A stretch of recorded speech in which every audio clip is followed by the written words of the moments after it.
नमस्कार मैत्रिणींनो, आज मी तुम्हाला मेघाबाईची कटिंग कशी करायची ती दाखवते।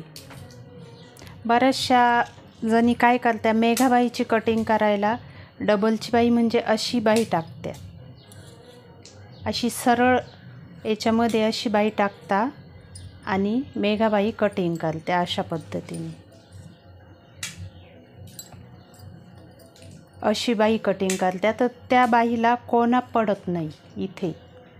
तर तिची खरी कटिंग कशी करत्या ती मी तुम्हाला आजच्या व्हिडिओमध्ये दाखवते। आजची बाई कटिंग आपल्याला 4 इंचाची करायची। मग जी लेडीज अशी सरळ याच्यात टाकत्या तर तशी न टाकता अशी तिरपी कटिंग करायची, अशी तिरपी टाकायची। असा तिरपा कोण तयार झाला पाहिजे त्याला, अशा प्रकारे। आणि त्यानंतर अशी टाकून घ्यायची। अशी टाकली की त्या बाईला इथे कोणा तयार होतो। अशा पद्धतीने मेघाबाई कटिंग करीत असतात। तर मी अशा पद्धतीने तुम्हाला परत दाखवते। हा असा ब्लाऊज पीस असल्यावरती इकडनं बंद घडी, इकडनं ओपन घडी तुम्ही अशी टाकली तरी चालेल, फक्त ती तिरप्या याच्यामध्ये टाकायची।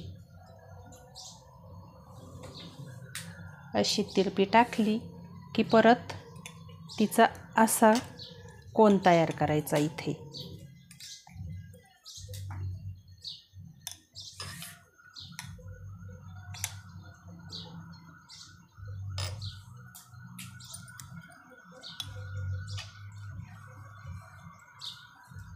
अशा पद्धतीने कोन तयार करून घ्यायचा। अशा प्रकारे आपण तिचा त्रिकोण तयार करून घेतला की आपली ब्लाऊजची बाही जेवढ्या उंचीची आहे त्यामध्ये अर्धा इंच शिलाईसाठी जास्त घ्यायचं। माझी ही बाही 4 इंचाची आहे तर त्यात मी अर्धा इंच शिलाईसाठी जास्त घेते। अशा प्रकारे हे अर्धा इंच। आणि मुंढा कटिंग करताना जसा आपण नॉर्मल स्लीव्जला कटिंग करतो तशाच प्रकारे करायचा। दंड घेर 6 इंच आहे, त्यामध्ये शिलाईसाठी 1.5 इंच।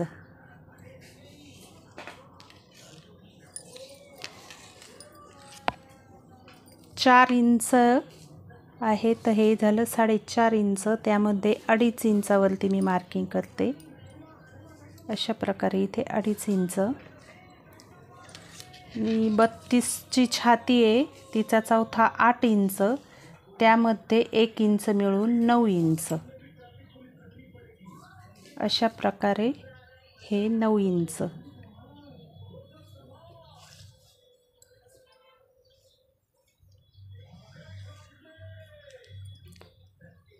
फिटिंगसाठी 1.5 इंच। राहिलेल्या भागात मुंढा कट करायचा। 7.5 इंच आलं तर त्याचं मध्य 4.25 इंच घेऊ आपण।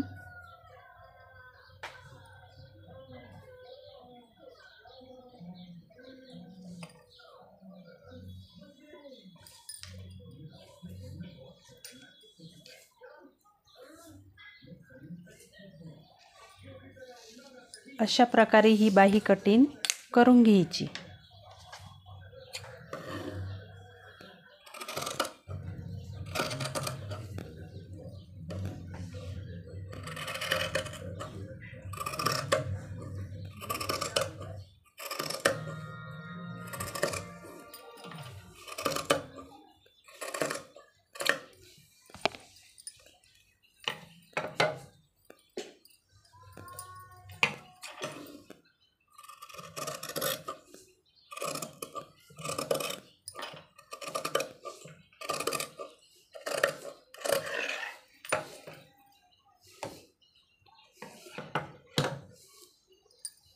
ही जी बाही आपल्या नॉर्मल बाहीसारखीच दिसते, जी नॉर्मल स्लीव्ज आपण कटिंग करतो त्यासारखीच दिसते।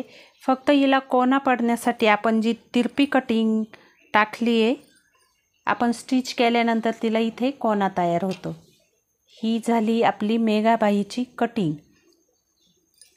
तुम्हाला कशी वाटली ही मेघाबाईची मी जी कटिंग टाकलेली माझ्या चॅनलवरती? जर तुम्हाला आवडली असेल तर माझा चॅनल नक्की सबस्क्राईब करा आणि व्हिडिओला लाईक पण करा. थँक्यू.